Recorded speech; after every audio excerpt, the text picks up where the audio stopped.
এই রবি আমার সব। দামে দামে তুন মনে তারি অনুভব। তোমার দুনিয়াতে আমি যেদিকে তাকাই, অথই নিয়ামতে ডুবে আছি সবাই। পাক পাখালির গানে শুনি তসবি কলরব, তসবি কলরব। আল্লাহ আমার রব, এই রবি আমার সব। আসসালামু আলাইকুম।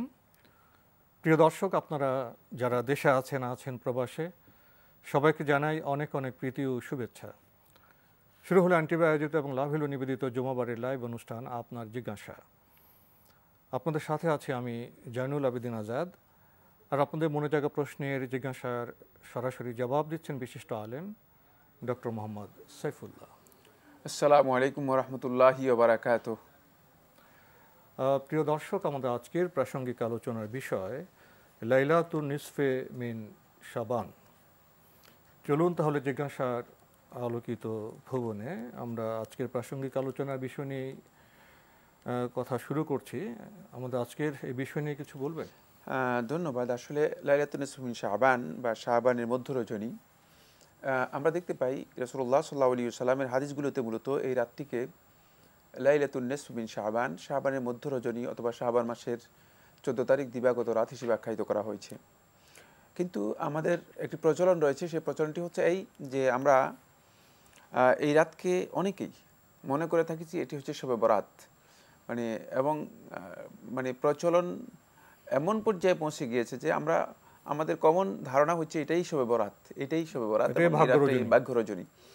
সব অর্থ রাত, ফার্সিতে কোনো সন্দেহ নেই। বরাত অর্থ ভাগ্য, ভাগ্য রজনী, শবে বরাত, যেটাকে এটা ফার্সি শব্দ।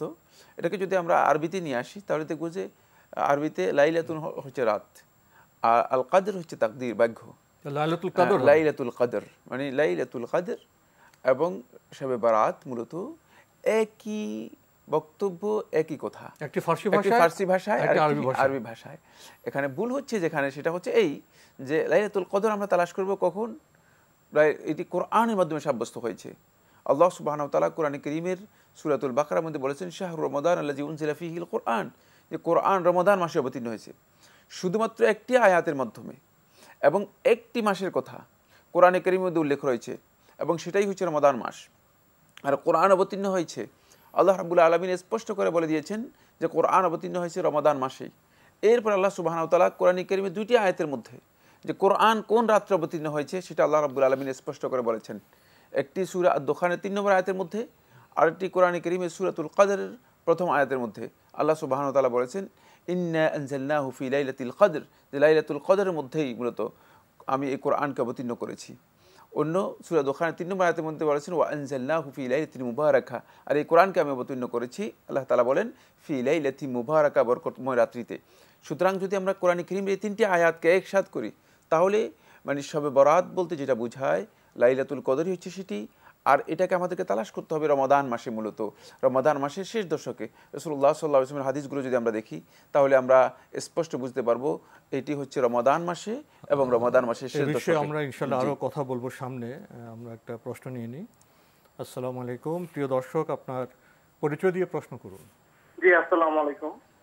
জি, আমি কবির বলছি খুলনা থেকে। জি ভাইয়া বলুন। আমি কথাটি শুনে ভালো লাগলো আপনাদের এই কথাটা। আরেকটা জিনিস আমার এর সাথে প্রাসঙ্গিক না, তবে আরেকটা জিনিস জানার ছিল যে এই যে আমাদের মধ্যে যে বিভ্রান্তিগুলো আছে, এনটিভি যে আমাদের এই আয়োজনগুলো করে, এই সবসময় যে সুন্দর আয়োজনগুলা, আমরা যদি সকল মতভেদগুলার ভিন্ন মতভেদগুলা যারা আছে তারা যদি সবাই একসাথে বসে একটা এক মতে চলে আসি তাহলে কিন্তু আমরা এক কলেমার প্রেক্ষাপটে চলে আসতে পারি বলে আমি মনে করি। এটা এনটিভি বা এরকম যদি আয়োজন করতে পারে যে সকলে মিলেমিশে একসাথে একটা ইয়ের মধ্যে চলে আসি। আমি কথাটা বুঝতে পারছি কিনা? যে আমরা আপনার কথা স্পষ্টভাবেই বুঝতে পেরেছি। আপনার কি আর কোনো প্রশ্ন আছে? আর একটা হলো যে ওই যদি এই চাঁদ দেখার যে প্রশ্নটা, চাঁদ যদি ওই চাঁদের যে প্রশ্নটা, চাঁদ যদি ভুলক্রমে 21 তারিখের যদি আপনাদের প্রথম যে ভূমিকাটা হয়ে গেছে তাতে আমার আর কোনো প্রশ্ন নাই। ধন্যবাদ। ঠিক আছে, ধন্যবাদ আপনাকে। আপনি আপনার একটি আকাঙ্ক্ষার কথা আপনি ব্যক্ত করেছেন বর্তমান যে বাস্তবতার নিরিখে। আপনার ভাষায় বিভ্রান্তি, আমাদের ভাষায় মত পার্থক্য, মত বৈচিত্র্য এগুলো তো আছে। আপনার আকাঙ্ক্ষা হলো এনটিভির উদ্যোগে আমরা একটু একসাথে বসে যে বিষয়গুলোতে মতভেদ আছে, মত পার্থক্য আছে, মত বৈচিত্র্য আছে, এক হওয়া যায় কি না। এটি বোধহয় সম্ভব নয়। আপনি যদি ইতিহাসের দিকে তাকান তাহলে দেখবেন যে যেখানে গবেষণার সুযোগ আছে সেখানে মত পার্থক্য, মত বৈচিত্র্যের সুযোগ আছে। শত শত বছর আগে থেকে তো এই মতভেদগুলো আছে, মত পার্থক্যগুলো আছে, হয়তো আগামীতেও থাকবে। ইসলামকে বুঝতে পারলে আমরা ইসলামের মৌলিক বিষয়ে একমত হলে যেখানে গবেষণার সুযোগ আছে, মুস্তাহাব বিষয়গুলো আছে, সেই পার্থক্যগুলিকে আমাদের মেনে নিয়েই আমাদের এক উম্মার সদস্য হতে হবে, যেটাকে বলা হয় বৈচিত্র্যের ঐক্য। এছাড়া আর কোনো বিকল্প আছে কি না আমরা অবশ্যই ডক্টর মোহাম্মদ সাইফুল্লাহ থেকে জানবো, শুনবো। ধন্যবাদ। উনি খুব গুরুত্বপূর্ণ একটি বিষয় আমাদের দৃষ্টি আকর্ষণ করেছেন বা প্রশ্ন করেছেন। প্রথম কথা হচ্ছে, প্রথমত যেটা আমি বলতে চাই সেটি হলো যে ইখতিলাফ এবং বিভ্রান্তি এক জিনিস নয়। এখানে বিভ্রান্তির বিষয়ে যেটি মূলত মৌলিক ইসলামের মৌলিক বিষয়ের সাথে সম্পৃক্ত, সেখানে যদি কারো বিচ্যুতি অথবা কারো কোনো ধরনের মানে চিন্তাগত বিভ্রাট ঘটে, সেটা বিভ্রান্তি, কোনো সন্দেহ নেই। আরেকটি বিষয় হচ্ছে সেটা হলো ইখতিলাফ। ইখতিলাফ হচ্ছে মানে যে সমস্ত বিষয়ে মূলত ইজতিহাদের অবকাশ আছে, গবেষণার অবকাশ আছে, গবেষণার সুযোগ আছে, সেই ক্ষেত্রে মূলত আলেমদের মাঝে মতপার্থক্য হতেই পারে। ইমাম আবু হানিফা রহমতুল্লাহ একটি অভিমত দিয়েছেন, দেখা গেছে ইমাম শাফি রহমতুল্লাহ তার ইজতিহাদে ভিন্ন অভিমত দিয়েছেন। আবার ইমাম মালিক রহমতুল্লাহ একটি অভিমত দিয়েছেন, দেখা গেছে ইমাম আহমদুল্লাহ আহমদ রহমুল্লাহ তালা ভিন্ন অভিমত দিয়েছেন। এখান থেকে আমরা স্পষ্ট বুঝতে পেরেছি সেটা হলো এই আলেমদের এই যে ইখতিলাফের বিষয়টি, সেটি গবেষণার কারণে বিভিন্নতা থাকতে পারে এবং সেটা মানে বিভিন্ন সময় থাকবে। তবে এই ইখতিলাফ যদি মানে যে সমস্ত মৌলিক বিষয় রয়েছে সেই মৌলিক বিষয়ের মধ্যে হয়ে থাকে, তাহলে কিন্তু ইখতিলাফের সাথে অনেক বিষয় জড়িত হয়ে যায়। যেটি আল্লাহ সুবহানাহু ওয়া তাআলা কোরআনে কারীমে মধ্যে বলেছেন, ওয়া মাখতালাফু ফীহি ইল্লা বাগিয়াম বাইনাহুম, যে তারা মূলত এই বিষয়ে ইখতিলাফ করেছে এই জন্য, বাগিয়াম বাইনাহুম, তাদের মধ্যে অন্তরে যে বিদ্বেষ হয়েছে, বিদ্বেষের কারণে। মানে ইখতিলাফটা তারা মানে বিদ্বেষের কারণে যদি হয়, বিদ্বেষের কারণে যদি কোনো ইখতিলাফ হয়ে থাকে, তাহলে সেটা আসলে মানে বিভ্রান্তি, কোনো সন্দেহ নেই। আর এই বিদ্বেষের কারণে এখানে আপনি যতই চেষ্টা করুন না কেন, সেখানে ওকে পৌঁছতে পারবেন না, মানে সেখানে একমতে পৌঁছার কোনো সুযোগ নেই। যেমনিভাবে অহংকার এবং ইগোর কারণে যদি ইখতিলাফ হয়ে থাকে, যদি বিভ্রান্তি হয়ে থাকে, তাহলে সেখানে মূলত যেহেতু ইগো থাকার কারণে, অহংকার থাকার কারণে আমরা দেখব যে আসলে মানে হক যেটা রয়েছে, সত্যকে আমরা মেনে নিতে মানে পারবো না, সত্যকে মেনে নিতে পারবো না। মানে এই কারণে মূলত দেখা যাচ্ছে যে মানে এইটা নিয়ে আপনি আলোচনা বসবেন, যে ঐক্যমতে পৌঁছে যাবেন, এটি খুবই কঠিন বিষয়। আর এখানে মতভেদ আরো বেড়ে যেতে পারে এবং এই মতভেদের এই মতভেদের বিষয় নিয়ে আল্লাহ নবী সাল্লাল্লাহু আলাইহি ওয়াসাল্লাম, রাসূলুল্লাহ সাল্লাল্লাহু আলাইহি ওয়াসাল্লাম নিজেই আল্লাহ রাব্বুল আলামিনের কাছে দোয়া করেছেন, যাতে করে মানে উম্মতের মধ্যে মানে পরস্পরের সাথে কোনোভাবে বিদ্বেষাপূর্ণভাবে মানে জড়িত না হয়ে থাকে। কিন্তু আল্লাহ সুবহানাহু ওয়া তাআলা এই দোয়া কবুল করেন নাই, বরং রাসূলুল্লাহ সাল্লাল্লাহু আলাইহি ওয়াসাল্লাম তারপর ঘোষণা করে দিয়েছেন হাদিসের মধ্যে, যেটি হাকিম তার মুস্তাদরাকের মধ্যে বর্ণনা করেছেন, আবু দাউদ সুনানের মধ্যে বর্ণনা করেছেন, সহিহ সনদে বর্ণিত হয়েছে, ওয়াসাতাফতারিকু উম্মতি ইলা 73 ফিরকাহ, আর আমার উম্মত 73টি ফিরকায় বিভক্ত হয়ে যাবে। তাহলে বোঝা গেল যে ইফতিরাক মূলত এটি থেকেই যাবে, এবং এই যে ইফতিরাক থেকে যাবে তার মধ্যে একটি দল, লা তাযালু তাইফাতুম মিন উম্মতি যাহিরিন আলাল হাক্কি হাত্তা ইয়াতি আমরুল্লাহ, সহিহ বুখারী হাদিসের মধ্যে রাসূলুল্লাহ সাল্লাল্লাহু আলাইহি ওয়াসাল্লাম ইরশাদ করেন যে আমার উম্মত মানে হকের উপর একটি দল সব সময় হকের উপরে প্রতিষ্ঠিত থাকবে, হাত্তা ইয়াতি আমরুল্লাহ, আল্লাহর নির্দেশ অর্থাৎ কিয়ামত আসা পর্যন্ত একটি দল হকের উপর সুপ্রতিষ্ঠিত থাকবে। আর হকের উপর সুপ্রতিষ্ঠিত থাকবে তারাই যারা নবী সাল্লাল্লাহু আলাইহি ওয়াসাল্লামের সত্যিকার মানহাজকে, সত্যিকার সুন্নাহকে আঁকড়ে ধরতে পেরেছে। এটি নবী সাল্লাল্লাহু আলাইহি ওয়াসাল্লামের অসংখ্য হাদিসের মাধ্যমে প্রমাণিত। এখানে সে প্রশ্ন জাগে, যখন মুসলমানদের মধ্যে কোনো বিষয়ে বিভ্রান্তি দেখা দেবে, মত পার্থক্য, মত বৈচিত্র্য দেখা দেবে, সেখানে সমাধানটা কি? সমাধানটা কি আল্লাহ এবং রাসূলের কাছে ফিরে আসা নয়? এখন শুনতে হয় না, সেটা তো আল্লাহ সুবহানাহু ওয়া তাআলা কোরআন কারীমের সূরা আন-নিসা এর মধ্যে বলে দিয়েছেন 159 নম্বর আয়াতের মধ্যে, ফারুদ্দুহু ইলাল্লাহি ওয়ার রাসূল, সেটা আল্লাহ এবং তার রাসূলের কাছে মানে প্রত্যাবর্তন করো। আমাদের যদি আল্লাহ বৈঠকে এবং বসে রাসূলের কোনো কাছে লাভ হবে প্রত্যাবর্তন না হতে- যদি আমরা আল্লাহর কিতাব এবং রাসূলের সুন্নাহয় ফিরে আসি। সুন্নাহ ফিরে কেবল আসি। তাহলেই ইখতিলাফ বা মত পার্থক্য বা বিভ্রান্তি দূর হতে পারে। ওখানেই আমাদের সমস্যা হচ্ছে আমরা আমরা আল্লাহর কিতাব এবং রাসূলে আসি না, আসি না, যে আমরা আমরা অহংবোধে নিজস্ব মত নিয়ে আমরা এগিয়ে চলি। নিজস্ব মত রয়েছে, চিন্তাধারা রয়েছে, নিজস্ব দৃষ্টিভঙ্গি আমরা রয়েছে, আরেকটি মাযহাব ফোনে রয়েছে যাব। ইত্যাদি। জি, তার আগে উনি আরেকটি প্রশ্ন করেছিলেন, এই যে চাঁদ দেখা নিয়ে যে একটি উনি ওনার ভাষায় ভুল বা কি, এখানে কি করণীয়? এই যে আপনার না, চাঁদ দেখা নিয়ে ভুলের কিছুই নেই। চাঁদ দেখার বিষয়টি আলেমদের মধ্যে মতপার্থক্যপূর্ণ, মানে প্রাচীন যুগ থেকেই আরম্ভ হয়েছে এবং বিশুদ্ধ বক্তব্য হচ্ছে চাঁদ দেখার মাধ্যমেই আমরা সিয়াম শুরু করব, চাঁদ দেখার মাধ্যমেই আমরা আমাদের ইফতার বা ঈদ শুরু করব। চাঁদ দেখার উপর নির্ভর করছে মূলত এই বিধানটি। যেহেতু চাঁদ আমরা দেখবো না, না দেখে আন্দাজের উপর, মূলত না দেখে এই আপনার ঘোষণা দেওয়ার যে- সুযোগ নেই যে আমরা সিয়াম শুরু করব। জি, যে দিনগুলোকে কেন্দ্র করে সিয়াম হোক, ঈদ হোক বা অন্য কোনো বিষয় হোক চাঁদ দেখার উপর নির্ভরশীল, সেক্ষেত্রে কি আমরা এক একজন এক এক রকম দেখব, না সেখানে যদি কোনো রাষ্ট্রীয় প্রতিষ্ঠান থাকে আমরা সে শৃঙ্খলা মেনে নেব? না, অবশ্যই মানে সেখানে মানে চাঁদ দেখা কমিটি থাকবে, চাঁদ দেখার জন্য ঘোষণা থাকবে, সরকারি একটা সিদ্ধান্ত থাকবে। সেই সিদ্ধান্ত মেনে নেওয়াই হচ্ছে মূলত প্রত্যেকটি মুসলিমের জন্য অপরিহার্য বিষয়। সেটার মধ্যে ঐক্য সংহতির পথ, সেখানে শৃঙ্খলার পথ। ইখতিলাফ যদি কোনো কারণে কেউ করে থাকে, যদি সরকারি ডিসিশন এসে যায়, মানে রাষ্ট্রীয়ভাবে কোনো ফয়সালা এসে যায়, তাহলে তার জন্য ইখতিলাফ করা হারাম এবং সে দণ্ডনীয় অপরাধী হবে। মানে মুসলিম সমাজে ঐক্য, সংহতি, আনন্দ বলি, শৃঙ্খলা বলি, তার নিরিখে তো আমরা সেখানে যেতে হবে, রাষ্ট্রীয় শৃঙ্খলার দিকে যেতে হবে এবং রাষ্ট্রীয় যে শৃঙ্খলা কমিটি থাকবে তারাও সুন্দরভাবে দায়িত্ব পালন করবেন, সেটা আমরা আশা করব। প্রিয় দর্শক, আমরা প্রশ্ন নিচ্ছি। আসসালামু আলাইকুম, পরিচয় দিয়ে প্রশ্ন করুন। আসসালামু আলাইকুম রাহমাতুল্লাহি ওয়া বারাকাতুহু। আমি নারায়ণগঞ্জ থেকে বলছি। জি ভাইয়া বলুন। আমার নাম দিল মোহাম্মদ। জি বলুন। আমরা আপনাদের এই অনুষ্ঠান থেকে অনেক কিছুই, অনেক স্টোরি অনেক কিছু শুনতে পাই, এই জন্য আপনাদের অনেক ধন্যবাদ। আপনাকেও ধন্যবাদ। আপনাদের এই অনুষ্ঠান থেকে ডক্টর সাইফুল্লাহ হুজুরের কাছ থেকে শুনতে পাচ্ছিলাম যে কালো কলম লাগানো যাবে না। তো এটা অনেক জায়গায় জিজ্ঞাসা করছি সহিভাবে এবং প্রমাণও পেয়েছি আলহামদুলিল্লাহ। কিন্তু আমরা কলপ লাগাই না, কিন্তু হুজুর যদি কলপ লাগায়, কালো কলপ লাগায়, তার পিছনে নামাজ পড়া যাবে কিনা সে এই ব্যাপারে একটু আমি ক্লিয়ার জানতে চাই কোরআন সুন্নাহ মোতাবেক। আর হুজুরের কাছে জানতে চাই জর্দার ব্যাপারে, যে জর্দা খাওয়া হাই নিষেধ, কিন্তু যদি হুজুরা খায় তো তাদের পিছনে নামাজ পড়া যাবে কিনা। কিন্তু আমরা যদি ভালো কথা বলতে যাই, এরা অনেক বিভ্রান্ত বক্তব্য রাখে যে এদের সাথে মিল না, এদের সাথে কথা বলে, খুতবার মধ্যে এই ধরনের অনেক কথা বলে। কিন্তু কোরআন সুন্নাহর কথা বলতে গেলে ওনারা অনেক রকম বিভ্রান্ত করে আমাদের এই নিন্দা ঘৃণা প্রকাশ করে খুতবার মধ্যে। আপনার প্রশ্নটা আমরা বুঝতে পেরেছি। আপনার কোনো প্রশ্ন না থাকলে ধন্যবাদ আপনাকে। আপনার প্রথম প্রশ্নটি হলো চুলে কলপ দেওয়ার ব্যাপারে। আপনি বলছেন যে কালো কলপ দেওয়া এটা নিষিদ্ধ, যদি কোনো ইমাম সাহেব কালো কলপ দিয়ে থাকেন তার পেছনে নামাজ হবে কিনা?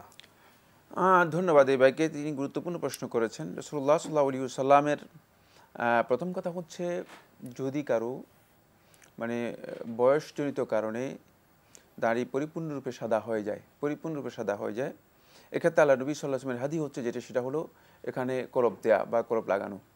নবী সাল্লাল্লাহু আলাইহি ওয়াসাল্লাম এটি বলেছেন, সেটা হলো গায়িরুহু ওয়াজান্নিবুস সাওয়াদ, যে তোমরা এটাকে মানে পরিবর্তন করো। আর নবী সাল্লাল্লাহু আলাইহি ওয়াসাল্লামের নির্দেশনা হচ্ছে তোমরা পরিহার করো কালো মানে যে রংটা রয়েছে এটাকে পরিহার করো। এটা হলো নির্দেশনা নয়, মানে নির্দেশ নয়, এটা রাসূলের নির্দেশনা, ইরশাদ, এটাকে ইরশাদ বলা হয় তাকে।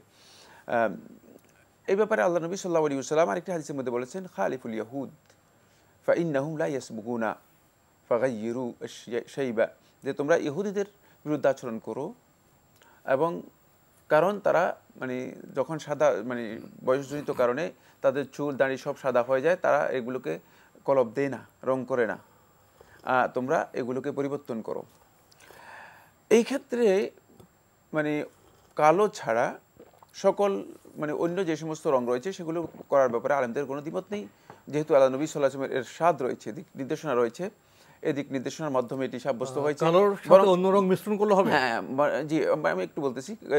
এই দিক নির্দেশনার কারণে সমস্ত ওলামায়ে কেরামের ঐক্যমতে যে এটি জায়েজ রয়েছে। একটি মাসআলা সেটা হলো এই মানে কালো বলতে এখন বর্তমানে কালোর বিভিন্ন ধরনের মানে পর্যায় রয়েছে। মানে কালো বলতে এক ধরনের রং নয় মূলত, কারণ বর্তমান যুগে যদি কালোর সাথে যদি সেখানে মিক্সড করা হয় থাকে এই ধরনের রং মানে করা যায় আছে কিনা, এটাও অধিকাংশ ওলামায়ে কেরাম, বরং এটি কেউ কেউ সুনান তিরমিজির মধ্যে একটি হাদিস আবু বকর রাদিয়াল্লাহু আনহু বর্ণিত হয়েছে, অবশ্য হাদিসের সনদের দিক থেকে বিতর্ক রয়েছে। যাই হোক, মানে এই ধরনের রং যদি কেউ করেন করতে পারেন এবং সেটাও জায়েজ হয়েছে, মানে অনেকটা কালচে মানে অথবা কালচে কালো এবং কালো এবং হ্যাঁ কালো জাতীয় এই ধরনের রং করা জায়েজ হয়েছে। বাকি খালেস কালো, পরিপূর্ণ কালো যদি কেউ করেন, এই মাসআলার মধ্যে আলেমদের দ্বিমত এবং মতপার্থক্য রয়েছে। আহমদ ইবনে হাম্বল রাহিমাহুল্লাহ তাআলা থেকে রিওয়ায়াত সাব্যস্ত হয়েছে এবং ইমাম শাফি রহমতুল্লাহ একটি কওল সাব্যস্ত হয়েছে এবং এ বিষয়ে মূলত একদল ওলামায়ে কেরামের বক্তব্য সাব্যস্ত হয়েছে। তাদের মতে যদি মানে খালিস মানে একেবারেই কালো যদি কেউ করে থাকেন তাহলেও তার এই কাজটি মূলত জায়েজ রয়েছে, কিন্তু মাকরুহ হবে, মানে জায়েজ তবে অপছন্দনীয় হবে, জায়েজ রয়েছে অপছন্দনীয় হবে। আবার এই মাসআলার মধ্যে আলেমদের একদল ওলামায়ে কেরাম বক্তব্য বলেছেন না, এটি জায়েজ নেই, হারাম হবে, জায়েজ নেই, হারাম হবে। আরেকদল ওলামায়ে কেরাম বলেছেন যে না, মানে এই বিষয়টি মানে মুতলাক জায়েজ, যেহেতু রাসূলুল্লাহ সাল্লাল্লাহু আলাইহি ওয়াসাল্লাম সুস্পষ্ট কোনো হাদিসের মাধ্যমে তাহরিমের জন্য, হারাম কোনো বক্তব্যের জন্য রাসূলুল্লাহ সাল্লাল্লাহু আলাইহি ওয়াসাল্লাম কোনো হাদিস সাব্যস্ত হয়নি, সুতরাং এটি মুতলাক জায়েজ। যাই হোক, মানে আমরা যদি দেখি যে এই তিনটি বক্তব্য, তাহলে এর আমাদেরকে যেতে হবে আল্লাহ রাসূল সাল্লাল্লাহু আলাইহি ওয়াসাল্লামের সুন্নাহ এর কাছে। সুন্নাহ এর কাছে যদি আমরা যাই, দেখব যে রাসূলুল্লাহ সাল্লাল্লাহু আলাইহি ওয়াসাল্লাম ওই হাদিসটাই শুধুমাত্র পাওয়া যায়। ওই যে হাদিসটা আমি অল্প আগে বলেছি সেটা হচ্ছে গাইরুহু ওয়াজান্নিবুস সাওয়াদ, তোমরা এটাকে পরিবর্তন করো আর কালোকে পরিহার করো। মানে এই কালোকে পরিহার করো এই বিষয়টি আল্লাহ নবী সাল্লাল্লাহু আলাইহি ওয়াসাল্লাম কি আমর নির্দেশ দিয়েছেন না নির্দেশনা দিয়েছেন, দিক নির্দেশনা দিয়েছেন, এইটা নিয়েই মূলত মূল কথা। যেহেতু আগের বক্তব্যটি দিক নির্দেশনামূলক, কেউ বলে নাই যে এটাকে পরিবর্তন করাটা ওয়াজিব বা বাধ্যতামূলক, তাহলে পরের বক্তব্যটাও দিক নির্দেশনামূলক, এটাই মূলত আহলুত তাহকিক মুহাক্কিক ওলামায়ে কেরামের বক্তব্য। তাই এক্ষেত্রে বোঝা যাচ্ছে যেটা রাসূলুল্লাহ সাল্লাল্লাহু আলাইহি ওয়াসাল্লাম কালোকে পরিহার করতে রাসূলুল্লাহ সাল্লাল্লাহু আলাইহি ওয়াসাল্লাম দিক নির্দেশনা দিয়েছেন। এখানে অত্যন্ত গুরুত্বপূর্ণ একটি বিষয় রয়েছে, সেটা হচ্ছে তাহলে আমরা আসবো সাহাবায়ে কেরামের আমল কি এই ক্ষেত্রে কি রয়েছে।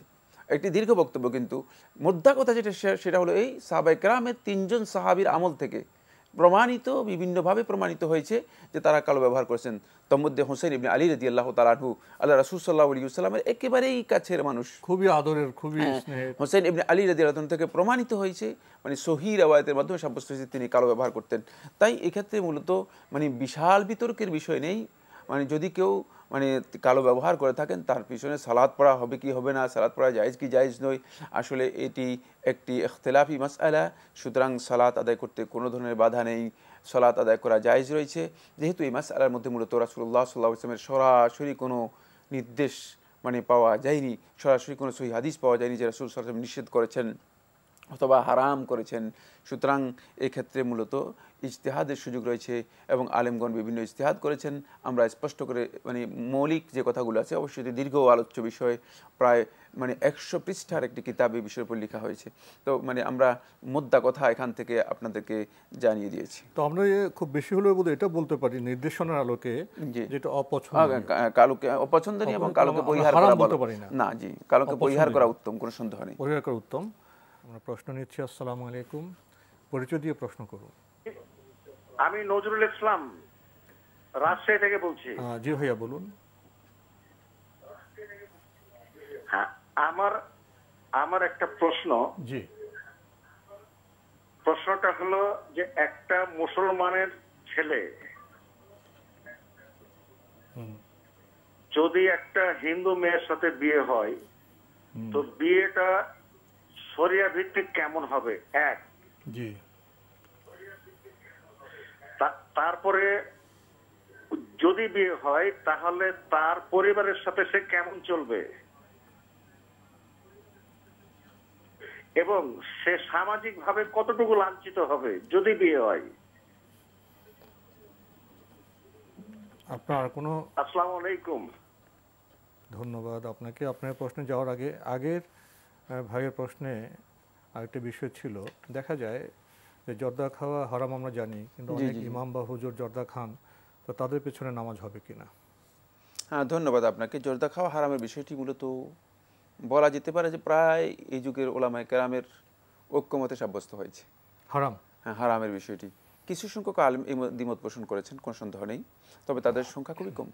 যেহেতু মানে আপনি যদি জর্দার মানে পরিমাণ বৃদ্ধি করেন, মানে যেটা আপনি সামান্য কট্টুক খেলেন, আর এটা যদি আপনি মনে করেন 1 কেজি অথবা আধা কেজি অথবা 1 পোয়া খান, তাহলে কিন্তু মানে নিশ্চিত এর মধ্যে মাদকতা আসবে। জর্দা তো তামাক। হ্যাঁ, তামাক, জি, সিগারেট তো তামাক। জি, তো এর মধ্যে মাদকতা আসবে, মানে এই কারণে মূলত এটা তামাক, মানে কোনো সন্দেহ নেই। এবং এটি শুধু মাদকতা আসবে যে তা নয়, মাদকতার সাথে আরেকটি বিষয় এখানে রয়ে গেছে, সেটা হচ্ছে এটি স্বাস্থ্যের জন্য ভয়ঙ্কর ক্ষতিকর। বরং একেবারেই এই বিষয়ে মানে আধুনিক মেডিকেল সায়েন্স প্রমাণ করেছে। সাথে তুলনা করছে। এবং কি আপনি ভারতে গিয়েও আপনি দেখতে পাবেন যে মানে তামাক কঠিনভাবে তামাকের ব্যাপারে করেছে, তামাক খাচ্ছেন তো নিজেকে ধ্বংস করছেন, এ ধরনের কথা আমরা মানে বিভিন্ন জায়গায় দেখেছি যে ধূমপানে বিষপান, তো এই জন্য মানে এই কাজটি মূলত মানে প্রায় এই যুগের সমস্ত ওলামায়ে কেরামের ঐক্যমতে হারাম, কোনো সন্দেহ নেই। কিন্তু এই কাজ যদি কেউ করেন, কোনো ইমাম করেন, তার পেছনে সালাত আদায় করা যাবে না, এ বক্তব্য সঠিক নয়। মানে কোনো হারাম কাজ করার কারণে যে তাকে মানে তিনি গুনাহগার হবেন হারাম কাজ করার কারণে, কিন্তু তার পেছনে সালাত আদায় করা জায়েজ রয়েছে। তবে উত্তম হচ্ছে মানে ইমামকে এই বিষয়ে নসিহত করা, এবং তিনি যাতে করে জর্দা বা এই ধরনের হারাম কাজে লিপ্ত না হন। আর এই সমস্ত হারাম কাজগুলো আমরা অনেকেই খুবই তুচ্ছ জ্ঞান করে থাকি। যেমন যারা ইমাম সাহেব মানে করতেছেন, তিনি মনে করতেছেন যে এটা মনে হয় সুন্নত, মানে তার কাজের ধরন থেকে বুঝে যাচ্ছে, মানে আচরণ থেকে মনে হচ্ছে যে তিনি মনে করছেন যে জর্দা খাওয়াটা সুন্নত। মানে মনে হচ্ছে জর্দা খাওয়াটা কেন জানি একটা ফখরের বিষয়, গর্বের বিষয়, গৌরবের বিষয়। নাউজুবিল্লাহ, না, হারাম এবং ক্ষতিকর নিজের জন্য এই কাজটি করা ইসলামী শরীয়তে নিষিদ্ধ, একেবারে সুস্পষ্ট নুসুসের মাধ্যমে সাব্যস্ত হয়েছে। আল্লাহ রাসূল সাল্লাল্লাহু আলাইহি ওয়াসাল্লাম বলেছেন, লা দারারা ওয়ালা দিরার, নিজেরও ক্ষতি করা যাবে না, অন্যেরও কোনো ক্ষতি করা যাবে না। আপনি ইচ্ছাকৃতভাবে নিজের ক্ষতি করবেন, বিষ পান করবেন বা বিষ খাবেন, এগুলো সম্পূর্ণরূপে হারাম, কোনোভাবেই জায়েজ নেই। তাই এক্ষেত্রে তাকে নসিহত করা যেতে পারে। যদি কোনো এই মানে ভালো কোনো ইমাম পাওয়া না যায়, তার পেছনে সালাত আদায় করতে কোনো ধরনের নিষেধাজ্ঞা নেই, সালাত হয়ে যাবে। এরপরে আমাদের যে ভাই প্রশ্নটি করলেন, বর্তমান সময়ে বর্তমান সামাজিক প্রেক্ষাপটে খুবই গুরুত্বপূর্ণ প্রশ্ন।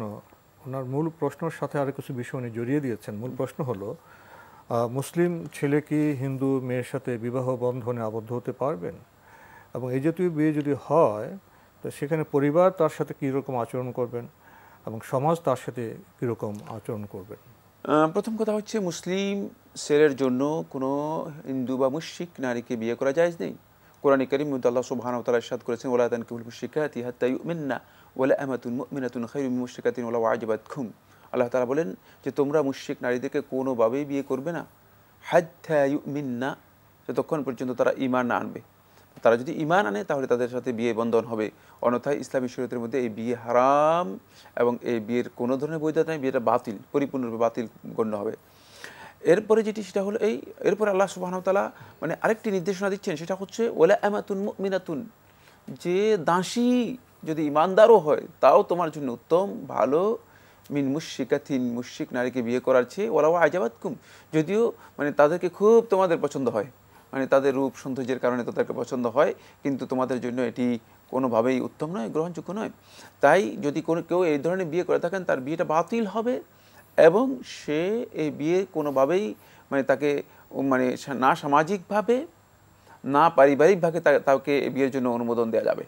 মানে পারিবারিকভাবে এটাকে সেটেল করার অথবা সামাজিকভাবে এটাকে সেটেল করার কোনো ধরনের অনুমতি দেওয়া যাবে না, কোনোভাবেই এটা সেটেল করা যাবে না।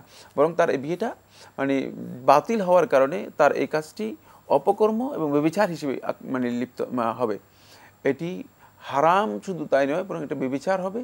আর যদি কোনোভাবে পারিবারিকভাবে অথবা সামাজিকভাবে এস্টাবলিশড করা হয় অথবা এটাকে মানে অনুমোদন দেওয়া হয় তাকে, তাহলে যারা অনুমোদন দিবেন তারা সবাই এই কবিরা গুনার সাথে জড়িত হবেন, সম্পৃক্ত হবেন। পরিবারের উচিত হচ্ছে যেটা, সেটা হলো এই বিষয় সম্পর্কে তাকে সুন্দরভাবে বোঝানো। সন্তান তো পরিবারই লালিত পালিত হয়, শুরু থেকে তো তাকে শিক্ষা দীক্ষা দিতে হবে, এই বিষয় সম্পর্কে সুন্দরভাবে বোঝানো, এবং এই বিয়ে মানে থেকে সম্পূর্ণরূপে তাকে মানে মানে বাহির করে দেওয়া বা বিচ্ছিন্ন করে দেওয়া, মানে বিয়ের এই সম্পর্ক নষ্ট করে দেওয়া, এবং এটা সামাজিকভাবে নষ্ট, মানে সম্পর্ক মানে কাট করে দেবে, আইনানুগভাবে সম্পর্ক কাট করে দেবে। এবং তাকে এর জন্য মানে যদি বোঝানোর মাধ্যমে সম্ভব হয় তাহলে তা করবে, আর যদি বোঝানোর মাধ্যমে সম্ভব না হয় তাহলে তাকে বাধ্য করবে এই কাজটি করার জন্য। যদি সে এই কাজ কোনোভাবেই না করে তাহলে পারিবারিকভাবে সে মানে এই পরিবার থেকে বিচ্যুতি তার জন্য অপরিহার্য হয়ে যাবে। মানে পরিবার থেকে তাকে সম্পূর্ণরূপে মানে দূরে সরে আলাদা করে দিতে হবে। কারণ হচ্ছে মানে ইসলাম যেটাকে এলাও করে না, প্রকাশ্যে যেটাকে এলাও করে না, এই ধরনের কাজে যদি কেউ লিপ্ত হয়ে থাকে তার ঈমানের বিষয়টি অধিকাংশ আহলুত তাহকিক মুহাক্কিক উলামায়ে কেরাম বলেছেন। এই মাসালার মধ্যে অবশ্য আলেমদের দ্বিমত রয়েছে, কিন্তু বেশিরভাগ উলামায়ে কেরাম বক্তব্য হচ্ছে এর মাধ্যমে সে মূলত কুফুরির মধ্যে লিপ্ত হলো। কারণ মানে একেবারে প্রকাশ্য যেটি হারামকে হালাল করার মাধ্যমে, প্রকাশ্য হারামকে হালাল করার মাধ্যমে কুফুরির মধ্যে সে লিপ্ত হলো। সুতরাং তাকে পরিবার থেকে সম্পূর্ণ বিচ্ছিন্ন করে দিতে হবে, আলাদা করে দিতে হবে। এবং সামাজিকভাবেও সে কোনো মূল্য এখানে পাবে না, মানে যতক্ষণ পর্যন্ত না সে এই কাজ থেকে নিজেকে ফিরিয়ে না আনবে এবং তওবা না করবে। আপনি তো এই বিষয়ে পবিত্র কোরআনে যা বলা হয়েছে তার আলোকে কিছু বক্তব্য রাখলেন। বর্তমান সময়ে আরও কিছু বিষয় এই প্রেক্ষাপটে উত্থিত হয়, যেমন বলা হয় যে মুসলমান ছিল মানুষ, হিন্দু মেয়েও মানুষ, একটি বিষয়। তারপরে বলা হয় এটা কি শুধু সম্প্রদায়গত কারণে, নাকি এই যে পবিত্র কোরআনে এত কঠিন দৃষ্টিভঙ্গি পোষণ করা হলো, এর পেছনে কি কোনো জীবন দর্শনের বিষয় বা আরও গভীরতর কোনো কারণ কি আছে, না এটা কোনো সাম্প্রদায়িক বিষয়? না, সাম্প্রদায়িক বিষয় নয়, এটি বিশ্বাসের সাথে সম্পৃক্ত বিষয়। যদি আপনার যদি স্বামী স্ত্রী যদি তার জীবন দর্শন একরকম না হয়, মূল্যবোধ একরকম না হয়, তাহলে প্রতিদিনের জীবনযাপনে তো একটা দ্বন্দ্ব সংঘর্ষ হবে। অনেক পরিবারে একসাথে মিলেমিশে ড্রিঙ্ক করা হয়, এখন যদি তার জীবন দর্শন একরকম না হয় তাহলে তো এই ড্রিঙ্ক করা নিয়ে লাগবে দ্বন্দ্ব। আর কোনোভাবেই জীবন দর্শন নয়, জীবনযাপনই কোনোভাবে যথার্থ হবে না, এবং সেই জীবনযাপন বাধ্যতামূলক থেকে যাবে, বাধ্যতামূলক থেকে যাবে। সেখানে কালচারাল সমস্যা হবে, আইডিওলজিক্যাল সমস্যা হবে, সেখানে আকীদাগত সমস্যা হবে, এবং মানে মৌলিক যে বিষয় সেটা হচ্ছে এই সন্তান যারা হবে, এই সন্তানদের পরিচয় পর্যন্ত এখন স্বামী চাইবে যে আমি কোরবানি দিব, এখন যদি আপনার স্ত্রী যদি কোরবানির বিশ্বাস না করেন এটা তো পশু হত্যা, এটা কেন করবে? এটি কোনোভাবেই মূলত মানে তাহলে স্বামী স্ত্রীর যে মেলবন্ধন, স্বামী স্ত্রীর, আর এটা এখানে আমি আরেকটি বিষয় স্পষ্ট করতে চাই, সেটা শেষ করি, আপনি অবশ্যই বলবে, আপনাকে সামনে পেশ করতে চাই। যদি আপনার স্বামী স্ত্রী দুইটা ধর্মে বিশ্বাসী হয় তাহলে তাদের যে স্বামী স্ত্রীর প্রতি ক্ষণের প্রতি প্রহরের যে মেলবন্ধন, যে জীবনযাপন, যে ছন্দ আনন্দ, সেটা তো থাকবে না বোধহয়। তার বিবাহবদ্ধ যে উদ্দেশ্য সেটা তো বাধাগ্রস্ত হতে পারে। বিবাহের প্রত্যেকটি জিনিস মূলত, বিবাহের যত মাকাসুদ আছে, যতগুলো অবজেক্টিভস আছে, যতগুলো লক্ষ্য রয়েছে ইসলামী শরিয়া অনুযায়ী, মানে প্রত্যেকটাই মূলত এখানে ব্যাহত হবে, প্রত্যেকটা ব্যাহত হবে। যে বিষয়টা আমি এখানে দৃষ্টি আকর্ষণ করতে চাই সেটা হচ্ছে এই, শুধু এটা ইসলাম নিষেধ করেছে তা নয়, সকল ধর্মেই মূলত নিষিদ্ধ।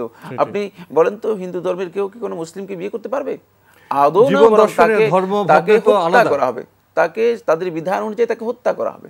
সুতরাং এটি মূলত প্রত্যেকটি ধর্মের মধ্যেই নিষিদ্ধ, কারণ হচ্ছে ধর্মীয় চিন্তাধারার সাথে, ধর্মীয় আচার আচরণের সাথে মূলত এর কোনো ধরনের মিল নেই। তবে যে নতুন যে প্রজন্ম আসবে, এখন বাবা বলবো তুমি এভাবে চলো, মা বলবে এভাবে চলবে, সেখানে তো দ্বন্দ্বের শিকার, শিশুটির কি অবস্থা হবে? আসলে খুব গভীরতর কারণে, আপনার জীবন দর্শনের কারণে, ধর্মবোধের কারণে বোধহয় এটা বাস্তবসম্মত নয় যে দুই দর্শনের, দুই জীবন চেতনার মানুষ একসাথে মিলেমিশে চলতে পারবে। এটা কি বাস্তবসম্মত হবে? এই প্রশ্ন রেখেই এই বিষয়টা আমরা আজকে এখানে শেষ করতে চাই। আমরা প্রশ্ন নিচ্ছি। আসসালামু আলাইকুম, পরিচয় দিয়ে প্রশ্ন করুন।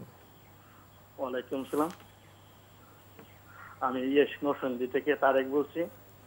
জি, আমার প্রশ্ন ছিল যে আমরা যে সমাজে প্রচলিত যে আল্লাহ তাআলা কোনো আকার নেই, এটা কি সত্য নাকি? জি জি, কোরআন মাজিদে বলা আল্লাহ তাআলা আকার নেই, ও আকার, আল্লাহ নিরাকার। জি, কিন্তু কোরআন মাজিদে বলা হচ্ছে আল্লাহ তাআলা পা আছে, হাত আছে। জি, আপনার আর কোনো প্রশ্ন আছে? আরেকটা হচ্ছে যে ইমামের বিষয়ে সূরা ফাতিহা পড়তে হবে নাকি? কারণ হাদিসে আছে যে সূরা ফাতিহা না পড়লে নামাজি হয় না। তো এটা আর উমরি কাজটা কি বলা ঠিক নাকি? ধন্যবাদ আপনাকে, আপনি অনেকগুলো সুন্দর প্রশ্ন করেছেন। প্রথম প্রশ্ন, আল্লাহর আকার আছে কিনা? ধন্যবাদ এই ভাইকে, তিনি প্রশ্ন করেছেন আল্লাহ রাব্বুল আলামিন নিরাকার আমরা শুনতে পাই, আসলে কতটুকু সত্য, মানে এই বক্তব্য না, এই বক্তব্য সত্য নয়। এটি একটি দীর্ঘ আলোচ্য বিষয়, মানে অনেক দীর্ঘ একটি আলোচ্য বিষয়, মানে খুব সামান্য বিষয় না। আল্লাহ রাব্বুল আলামিন এর আকার রয়েছে, কিন্তু এই আকারের অর্থ কি এই যে মানে আমি যেটা মানে কল্পনা করেছি সেটা আমাদের অভিজ্ঞতা, হ্যাঁ, আমাদের যেই কল্পনা রয়েছে, এই কল্পনার যে আকার, নাউযুবিল্লাহি মিন যালিক, এ থেকে আল্লাহ সুবহানাহু ওয়া তাআলা মুনাজ্জাহ, অনেক পবিত্র, আল্লাহ রাব্বুল আলামিন থেকে সম্পূর্ণ পবিত্র। এখানে আকারের যে বক্তব্যটি এসেছে, মানে হাদিসের মাধ্যমে আল্লাহ সুবহানাহু ওয়া তাআলার আকারের কথা যেটা উল্লেখ করা হয়েছে, যে আকার রয়েছে, সে আকারটা মানে হচ্ছে আল্লাহ রাব্বুল আলামিনের সত্তার সাথে সামঞ্জস্যপূর্ণ, তার সত্তা, তার জাত, তার সত্তা যেটি রয়েছে সেটি কোনো সন্দেহ নেই, তার সত্তার অস্তিত্ব, তার সত্তার আকার তার সত্তার মতো। সুতরাং এই কল্পনা করার সুযোগ নেই যে তার আকার মানে মানে এমনটা হতে পারে বা এমনটা আমাদের অভিজ্ঞতার আলোকে ভাবা যাবে না। না, এটা এই চিন্তা, এই আকীদা শুদ্ধ নয়। বরং এইখানে আমাদের যে আকীদা রয়েছে, সে আকীদা হচ্ছে এই, যেটি আল্লাহ সুবহানাহু ওয়া তাআলা কোরআনে কারীমে বলেছেন, লাইসা কামিসলিহি শাই ওয়া হুয়াস সামিউল বাসীর, কোনো কিছুই তার সাথে সাদৃশ্যপূর্ণ নয়। তাই মাখলুকাতের কোনো কিছু অথবা আমাদের চিন্তার কোনো কিছুকে যদি আল্লাহ রাব্বুল আলামিনের আকারের সাথে মিলানোর চেষ্টা করি এবং মনে যে আল্লাহর আকার এমন, নাউযুবিল্লাহি মিন যালিক, এটা বিভ্রান্তিকর ভুল বক্তব্য। দ্বিতীয় হচ্ছে যেটা, সেটা হলো আল্লাহ রাব্বুল আলামিন বলে দিচ্ছেন ওয়া হুয়াস সামিউল বাসীর, তিনি সর্বশ্রোতা সর্বদ্রষ্টা। সুতরাং তার বৈশিষ্ট্য মানে এমন যে যেটি দুনিয়ার কোনো বৈশিষ্ট্যের সাথে সামঞ্জস্যপূর্ণ নয়, দুনিয়ার কোনো বৈশিষ্ট্যে মানে সামঞ্জস্যপূর্ণ হতে পারে না। আপনার বিভ্রান্তি এখানেই, আপনার প্রশ্নের মধ্যে বিভ্রান্তি রয়ে গিয়েছে। সেই বিভ্রান্তিটা হচ্ছে এই, আপনার বিভ্রান্তি যে কোরআনে কারীমের আয়াতের মধ্যে আল্লাহ তাআলার মানে হাতের কথা বলা হয়েছে, আল্লাহ রাব্বুল আলামিনের মানে পায়ের কথা বলা হয়েছে, আল্লাহ তাআলা সাক মানে তার মানে পায়ের যেই, এটাকে কি বলা হয়, তাকে যেটাকে নালা যেটাকে বলা হয় থাকে, হ্যাঁ, এই সম্পর্কে কোরআনে কারীমের মধ্যে বলা হয়েছে। মানে এখান থেকে আপনি মানে একটা মানে কনক্লুশন ড্র করেছেন, সেটা হচ্ছে এই যে এখান থেকে আমরা বুঝতে পেরেছি মনে হয় যেন আল্লাহ তাআলার আমাদের মতো এরকম আকার রয়েছে। নাউযুবিল্লাহি মিন যালিক, এই ধরনের চিন্তাধারার কোনো সুযোগ নেই। আল্লাহ রাব্বুল আলামিনের আকারের বিষয়ে রাসূলুল্লাহ সাল্লাল্লাহু আলাইহি ওয়াসাল্লামের হাদিসের মধ্যে সুস্পষ্ট বক্তব্য রয়েছে। সুতরাং ওই হাদিস যদি না থাকতো তাহলে কিন্তু আমরা এই কথাও বলতে পারতাম না। যে যতটুকু হাদিসের মাধ্যমে আল্লাহ রাব্বুল আলামিন কোরআনের মাধ্যমে এবং রাসূলুল্লাহ সাল্লাল্লাহু আলাইহি ওয়াসাল্লাম হাদিসের মাধ্যমে যতটুকু সাব্যস্ত করেছেন, এর বাইরে কোনো বিষয়ে আল্লাহ রাব্বুল আলামিন সম্পর্কে আন্দাজ অনুমানের উপর ধারণা করে বক্তব্য দেওয়া হারাম, জায়েজ নেই। আল্লাহ তাআলা সত্তাগত বিষয়ে অথবা আল্লাহ রাব্বুল আলামিনের সত্তাগত যে বৈশিষ্ট্য রয়েছে, বৈশিষ্ট্যের বিষয়ে কোনো ধরনের অতিরিক্ত বক্তব্য দেওয়া জায়েজ নেই। সুতরাং মানে এখানে আল্লাহ রাব্বুল আলামিনের আকারের বিষয়টি সাব্যস্ত হয়েছে সহিহ হাদিসের মাধ্যমে, সেটা আমরা বলবো। তবে সেই আকারের বিষয়টি আমাদের জানা নেই যে এটা কোন আকার। আল্লাহ সুবহানাহু ওয়া তাআলাই মূলত মানে এর কাইফিয়ত কি, এর ধরন কি, এটি কেউ বলতে পারবে না। এই সম্পর্কে মূলত যখন আমাদেরকে প্রশ্ন করা হবে যে ধরন, তাহলে আমরা বলবো যে আল্লাহ সুবহানাহু ওয়া তাআলা সবচেয়ে ভালো জানেন, তার সত্তার সাথে সামঞ্জস্যপূর্ণ তার আকার রয়েছে। আমাদের অভিজ্ঞতা, আমাদের জ্ঞানের বাইরের বিষয়, জি, এবং সেটা হবে তার সত্তার সাথে সামঞ্জস্যপূর্ণ। এভাবে আরেকটি প্রশ্ন করেছেন নামাজে সূরা ফাতিহা পাঠ প্রসঙ্গে। হ্যাঁ, নামাজে সূরা ফাতিহা পড়ার বিষয়ে হাদিস রয়েছে। রাসূলুল্লাহ সাল্লাল্লাহু আলাইহি ওয়াসাল্লাম স্পষ্ট করে বলেছেন, সহিহ বুখারী হাদিস, লা সালাতা লিমান লাম ইয়াকরা বিফাতিহাতিল কিতাব, যে ব্যক্তি সূরা ফাতিহা পড়ল না তার নামাজই হলো না। সুতরাং সূরা ফাতিহা ইমামের পেছনে পড়ার বিষয়ে সুস্পষ্ট বক্তব্য আল্লাহ নবী সাল্লাল্লাহু আলাইহি ওয়াসাল্লামের ফতোয়া রয়েছে। তাই এক্ষেত্রে মূলত মানে ইজতিহাদ যারা করেছেন তাদের ইজতিহাদকে আমরা সম্মান করব, মর্যাদা দেব, এবং একথাও সাথে সাথে বলে দেব যে রাসূলুল্লাহ সাল্লাল্লাহু আলাইহি ওয়াসাল্লামের নির্দেশনার বাইরে কোনো ইজতিহাদই গ্রহণযোগ্য নয়। মানে আল্লাহ রাসূল সাল্লাল্লাহু আলাইহি ওয়াসাল্লামের হাদিস যখন পেয়ে যাব, সেখানে ইজতিহাদের বক্তব্য নেওয়ার কোনো দরকার নেই। কারণ হাদিস, আপনি কি রাসূল সাল্লাল্লাহু আলাইহি ওয়াসাল্লামের বক্তব্যকে গ্রহণ করবেন নাকি আমার ইজতিহাদকে গ্রহণ করবেন? তখন অবশ্যই আপনাকে আল্লাহ রাসূল সাল্লাল্লাহু আলাইহি ওয়াসাল্লামের কাছে ফিরে আসতে হবে। লা ইজতিহাদা মা'আন নাস, সমস্ত উলামায়ে কেরামের ঐক্যমতে এই বক্তব্য সাব্যস্ত হয়েছে যে ইজতিহাদ কোনোভাবেই বৈধ নয় যখন কোনো নস সুস্পষ্টভাবে পাওয়া যাবে। এবং এই মাসআলার মধ্যে সুস্পষ্ট নস রয়েছে, একটি নয় 6টি হাদিস রাসূলুল্লাহ সাল্লাল্লাহু আলাইহি ওয়াসাল্লাম রয়েছে, যেখানে বলা হয়েছে সূরা ফাতিহা পড়ার বিষয়ে, এবং সূরা ফাতিহা না পড়লে সালাত হবে না। এবং রাসূলুল্লাহ সাল্লাল্লাহু আলাইহি ওয়াসাল্লাম সুনির্দিষ্ট করে সূরা ফাতিহা পড়ার ব্যাপারে আবু সাঈদ খুদরি রাদিয়াল্লাহু আনহু বর্ণিত, উবাদা ইবনে সামিত রাদিয়াল্লাহু আনহু বর্ণিত সুনান কুবরা এর মধ্যে ইমাম নাসাই বর্ণনা করেছেন, একেবারে স্পষ্ট করে বলে দিয়েছেন তোমরা অন্য সূরা পড়বে না কেবল সূরা ফাতিহা পড়বে। সুতরাং এই বিষয়ে সুস্পষ্ট বর্ণনা রয়েছে। এবার একটি বিষয়ে জানতে চেয়েছেন উমরি কাজা প্রসঙ্গে। উমরি কাজা বলতে কোনো জিনিস ইসলামী শরীয়তের মধ্যে নেই, এটি একটি বিভ্রান্তিকর মাসআলা। কোনোভাবেই উমরি কাজা যে বিষয় বলা হয় থাকে এটি হাদিস দ্বারা বা সাহাবায়ে কেরামের আমল দ্বারা অথবা পরবর্তী সময়ে কোনো আলেমের ইজতিহাদের মাধ্যমে সাব্যস্ত হয়নি। এটা আমাদের একেবারেই পরবর্তী মতো আখিরিন লোকদের হয়তো বক্তব্য হতে পারে, এর কোনো ভিত্তি নেই, এটি ফিকহের মধ্যে এর কোনো ভিত্তি নেই। প্রিয় দর্শক, আমাদের আজকের প্রাসঙ্গিক আলোচনা বিষয় লাইলাতুন নিসফে মিন শাবান। এ পর্যায়ে আপনি প্রথম দিকে বেশ কিছু গুরুত্বপূর্ণ কথা বলেছেন। আমাদের দেশে তো লাইলাতুন নিসফে মিন শাবানকে শবে বরাত বলা হয়, আপনি ভাষাতাত্ত্বিক বিশ্লেষণে বলেছেন। যদি ভাগ্য রজনী বলা হয় সেটা লাইলাতুল কদর হবে, সেটা আরবি মাসে। আরেকটি বিষয় এই প্রসঙ্গে আলেমরা বলে থাকেন যে ঠিক আছে, যদি ভাগ্য রজনী সেটা লাইলাতুল কদর রমজান মাসের শেষ দশকে হয়ে থাকে, আর এটা যদি লাইলাতুন নিসফে মিন শাবান হয়, তো নাসিরুদ্দিন আলবানীর একটি হাদিসকে সামনে রেখে তারা বলেন এটা তো মুক্তি রজনী হতে পারে। এ রাত্রে আল্লাহ দুই ধরনের ব্যক্তি ছাড়া অন্যকে ক্ষমা করে দেন, যারা শিরক করে এবং যারা হিংসা বিদ্বেষ পোষণ করে। এই আলোকে তারা বলতে চাচ্ছেন ঠিক আছে, তাহলে ভাগ্য রজনী যদি আমরা লাইলাতুল কদরকে রমজান মাসে নিয়ে যাই, তাহলে এই রাতেতে আমরা এটাকে তো মুক্তি রজনী বলতে পারি বা ক্ষমা রজনী বলতে পারি, এবং এর মাধ্যমে যারা শিরক করে এবং যারা হিংসা বিদ্বেষ পোষণ করে তাদের বিরুদ্ধে কথা বলা হয়েছে। ধন্যবাদ আপনাকে। আপনি যে কথাটি উল্লেখ করেছেন যে এটাকে মুক্তি রজনী বলা যেতে পারে, আসলে বলা যাওয়ার বিষয়টি আমাদের কাছে আমাদের এখতিয়ারের বিষয় নয়, এটা ইসলামের বিষয়, শরীয়তের বিষয়। আদৌ কি শরীয়ত এটাকে এই রাত এইভাবে আখ্যায়িত করেছে কিনা, না আমাদের আবিষ্কার করলাম, আমি আপনি বা আমরা কিছু সংখ্যক লোকে আবিষ্কার করলাম, আদৌ কি শরীয়ত আমাদেরকে এই অনুমোদন দিয়েছে কিনা, ইসলাম অনুমোদন দিয়েছে কিনা? তাহলে যদি অনুমোদন না থাকে তাহলে আমরা আল্লাহ এবং তার রাসূলের উপর মিথ্যা আরোপ করলাম। এটা খেয়াল রাখতে হবে যে আমরা আল্লাহ এবং তার রাসূলের উপর মিথ্যা আরোপ করলাম।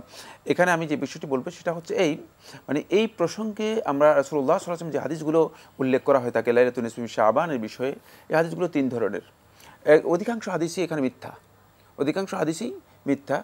এর মধ্যে দ্বিতীয় কিছু হাদিস রয়েছে যেগুলো দাইফ, মোটেও গ্রহণযোগ্য নয়। তৃতীয় তিনটি হাদিসের বিষয় আলেমদের মধ্যে এর সিহহাত নিয়ে, এর বিশুদ্ধতা নিয়ে আলেমদের মধ্যে মত পার্থক্য রয়েছে। অধিকাংশ আহলুত তাহকিক মাহকিক উলামায়ে কেরাম এই হাদিসগুলোকে সনদের দিক থেকে এবং মতনের দিক থেকে গ্রহণযোগ্য নয় বলে আখ্যায়িত করেছেন। তন্মধ্যে এই যুগের গবেষকদের মধ্যে শেখ আব্দুল আজিজ আব্দুল্লাহ বাজ রাহিমাহুল্লাহ তাআলা, শেখ মোহাম্মদ সালেহ সামিন রাহিমাহুল্লাহ তাআলা সহ অন্যান্যরা, এরা সবাই বলেছেন যে এই হাদিসগুলো কোনোভাবেই সহি হওয়ার বিষয় নেই। আর মুতাকাদ্দিমিনদের মধ্যে আমরা দেখতে পাই ইবনে হিব্বান আল বুস্তি রাহিমাহুল্লাহ তাআলা এবং এই যুগে শেখ মোহাম্মদ নাসিরুদ্দিন আলবানী, যেটি আপনি উল্লেখ করেছেন রাহিমাহুল্লাহ তাআলা, তিনি একটি হাদিসকে বা দুটি হাদিসকে হাসান বলেছেন বা গ্রহণযোগ্য বলেছেন। কিন্তু এই গ্রহণযোগ্যতার ক্ষেত্রে কিন্তু শেখ রাহিমাহুল্লাহ তাআলা এই কথা বলেন না যে এটা মুক্তি রজনী, তিনি লাইলাতুন নিসফি মিন শাবানই বলেছেন। কিন্তু লাইলাতুন নিসফি মিন শাবানের মধ্যে হাদিস আয়েশা রাদিয়াল্লাহু তাআলা আনহা, আয়েশা রাদিয়াল্লাহু বর্ণিত হাদিসের মধ্যে বলেন ইন্নাল্লাহা লা ইয়াত্তালিউ ফি হাযিহি লাইলাতি ইযা কানাত লাইলাতুন মিন শাবান ইন্নাল্লাহা ইয়াত্তালিউ আলা খালকিহি, যখন লাইলাতুন নিসফি মিন শাবান হয়ে থাকে আল্লাহ সুবহানাহু ওয়া তাআলা তার মাখলুকাতের প্রতি আল্লাহ রাব্বুল আলামিন দৃষ্টি নিক্ষেপ করেন, ফায়াগফিরু লাহুম, তাদেরকে ক্ষমা করে দেন, তাদের সবাইকে ক্ষমা করে দেন, ইল্লা লিমুশরিকিন আও লিমুশাহিন, শুধুমাত্র মুশরিক ব্যক্তি এবং মুশাহিন যার অন্তর মধ্যে বিদ্বেষ রয়ে গিয়েছে এবং যে শিরক করে থাকে, এই দুই দলকে আল্লাহ সুবহানাহু ওয়া তাআলা ক্ষমা করেন না। এই হাদিস যদি শুদ্ধ ধরে নেওয়া হয় তাহলে এই হাদিসের মধ্যে অতিরিক্ত কোনো ফায়দা নেই। কারণ হচ্ছে এখানে অনেক গুরুত্বপূর্ণ বিষয় রয়ে গিয়েছে। কারণ হচ্ছে রাসূলুল্লাহ সাল্লাল্লাহু আলাইহি ওয়াসাল্লাম অন্য হাদিসের মধ্যে বলেছেন যে আল্লাহ সুবহানাহু ওয়া তাআলা যখন সোমবার এবং বৃহস্পতিবার হয়ে থাকে, আল্লাহ রাব্বুল আলামিন বান্দাদের আমলসমূহ আল্লাহ তাআলার কাছে পেশ করা হয় এবং আল্লাহ সুবহানাহু ওয়া তাআলা বান্দাদের মধ্য থেকে একদল লোককে আল্লাহ সুবহানাহু ওয়া তাআলা এই রাতগুলো, এই সোমবারের রাত্রে এবং বৃহস্পতিবার রাতে আল্লাহ রাব্বুল আলামিন ক্ষমা করে দেন। এটি সহিহ রিওয়ায়াত দ্বারা সাব্যস্ত হয়েছে। অন্য সহিহ রিওয়ায়াত দ্বারা সাব্যস্ত হয়েছে প্রত্যেক রাত্রেই আল্লাহ সুবহানাহু ওয়া তাআলা রাত্রির শেষ তৃতীয়াংশে দুনিয়ার আসমান নেমে আসেন এবং নেমে এসে আল্লাহ রাব্বুল আলামিন এইভাবে প্রশ্ন করেন, হাল বিন মুস্তাগফিরিন ফাগফির আল্লাহ, যে তোমাদের মধ্যে কি কেউ আছে যে ক্ষমা চাইবে আমার কাছে, তাকে ক্ষমা করে দিব? তোমাদের মধ্যে কেউ আছে যে আমার কাছে দয়া চাইবে, আমি তাকে দয়া করে দিব? তোমাদের মধ্যে কেউ আছে এমন যে আমার কাছে সে রিজিক চাইবে, আমি তাকে রিজিক দিব? আল্লাহ রাব্বুল আলামিন সেখানে লোকদেরকে ক্ষমা করার জন্য আল্লাহ সুবহানাহু ওয়া তাআলা আহ্বান করেন। সুতরাং এটি মনে তো প্রত্যেক রাতের একটি অংশ সুতরাং মানে এই রাতে অতিরিক্ত কোনো ফজিলত বা অতিরিক্ত কোনো বক্তব্য মূলত মানে এখানে এই মানে বক্তব্য থেকে এটা বোঝা যায়নি, অতিরিক্ত কোনো বক্তব্য বোঝা যায়নি। মানে যেটি যদি হাদিসটাকে সহি ধরা হয় থাকে, তারপরেও এই কথা স্পষ্ট যে এই রাতকে ঘটা করে মানে আয়োজন করে পালন করার বিষয়ে সুস্পষ্ট কোনো বক্তব্য এই হাদিসের মধ্যেও নেই, এবং যে সমস্ত হাদিসগুলো রয়েছে এগুলো একটার মধ্যেও নেই। শুধুমাত্র ক্ষমা চাইতে হলে ব্যক্তিগতভাবে ক্ষমা চাইবে আল্লাহর কাছে। শুধুমাত্র একটি হাদিসের বক্তব্য এসেছে, যেটি আলী ইবনে আবি তালিব রাদিয়াল্লাহু তাআলা বর্ণিত হয়েছে। তিনি বলেছেন যে ইজা কানাত লাইলাতুন নিসফি মিন শাবান, যখন লাইলাতুন নিসফি মিন শাবান, শাবানের মধ্য রজনী আসবে, তোমরা ফাকুমু লাইলাহা, তোমরা এই রাত্র জেগে ইবাদত করো, ওয়া সুমু নাহারাহা, এবং এই দিবসের সিয়াম পালন করো। এই হাদিসটিকে প্রায় সমস্ত ওলামায়ে কেরাম এটাকে বাতিল বলেছেন, মওদু বা মিথ্যা হাদিস বলেছেন। সুতরাং এর উপর আমল করার কোনো সুযোগই নেই, যেহেতু এটাকে মিথ্যা হাদিস হিসেবে বলা হয়েছে।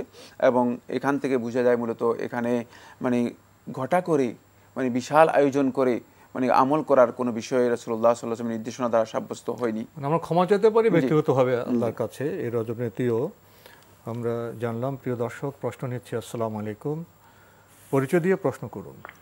হ্যালো, হ্যাঁ হ্যালো, আমরা আপনাকে শুনতে পাচ্ছি, আপনার পরিচয় দিয়ে প্রশ্ন করুন।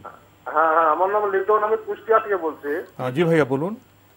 আমার প্রশ্ন যে আমার বাপ দাদারা আগে এই সরবরাতে মানে এই যে আগে মানে হালুয়া রুটি এগুলা দিত, মানে এখনকার হুজুরা বলে যে না এগুলা দেওয়া যাবে না, এটা একটা বিভ্রান্তি না? জি হ্যাঁ, এখন এটা দেওয়া মানে একটা বাড়ির আশেপাশে মানুষকে আগে সজাগ করতে হবে নাকি, একটা বন্ধন। বাড়ির আশেপাশের লোক মানে যারা ছোট ছোট মানুষ ফকির মিসকিন তাদেরকে দিলে পারে মনে কাছে ভালো লাগে, কিন্তু এইগুলা দেওয়া এখন এরা বলে এগুলা দেওয়া যাবে না, এইটা আমার প্রশ্ন। ধন্যবাদ। আপনি খুব সুন্দর একটি সামাজিক চিত্র তুলে ধরেছেন। আসলে আমরাও ছোটবেলা দেখেছি শরবরাতে আসলে শুধু হালুয়া রুটি না, আমরা বেশি কিছু করতাম, বাজি ফোটাতাম, আতশবাজি পোড়াতাম, এবং ঘরে ঘরে ছেলেমেয়েরা কান্না করতো যদি আতশবাজি, বাজি, তারাবাতি আমরা অনেক সময় পোড়াতে গিয়ে হাতটা তো পুড়িয়েছে অনেকটা। এটি সামাজিক যে একটি প্রথা প্রচলন বা রসম রেওয়াজ, তো এটা তো আমরা দেখেছি নবী ইসলামের যুগেও বা প্রত্যেক নবী রাসূলের যুগেই কিছু রসম রেওয়াজ ছিল ভ্রান্তিপূর্ণ, ভুল, আর সেগুলো সংস্কার করার জন্যই তো এসেছেন। তো আপনার সমাজচিত্র ঠিক যে একসময় হালুয়া রুটি হতো, এখন যারা বিজ্ঞ আলেম তারা বলছেন যে না, এটা ঠিক নয়, এটা বিভ্রান্তি। এবং আপনি আরেকটি দিন যোগ করেছেন, এইসব হালুয়া রুটি বিনিময়ের মাধ্যমে তো সামাজিক বন্ধন সৃষ্টি হয়। হ্যাঁ, প্রতিবেশী আত্মীয় স্বজনের মধ্যে যদি কখনো উপহার বিনিময় হয়, খাদ্য বিনিময় হয়, সে তো সামাজিক বন্ধন দৃঢ় করে। সেটাকে এড়াতেই করতে হবে না সারা বছরের অন্য সময় করা যায়? এই প্রশ্ন তো এসে যায়। ধন্যবাদ এই ভাইকে যে প্রশ্নটি করেছেন। আসলে মানে হালুয়া রুটি বন্টনের বিষয়টি মানে আমরা জানতে হবে যে ইসলাম আমাদের কতটুকু এলাও করেন, আদৌ এর জন্য কোনো দলিল আছে কিনা। যদি রাসূলুল্লাহ সাল্লাল্লাহু আলাইহি ওয়াসাল্লামের কোনো দলিল, কোনো হাদিস না থাকে, তাহলে এমন কাজ মুসলিমগণ কোনোভাবেই করবে না।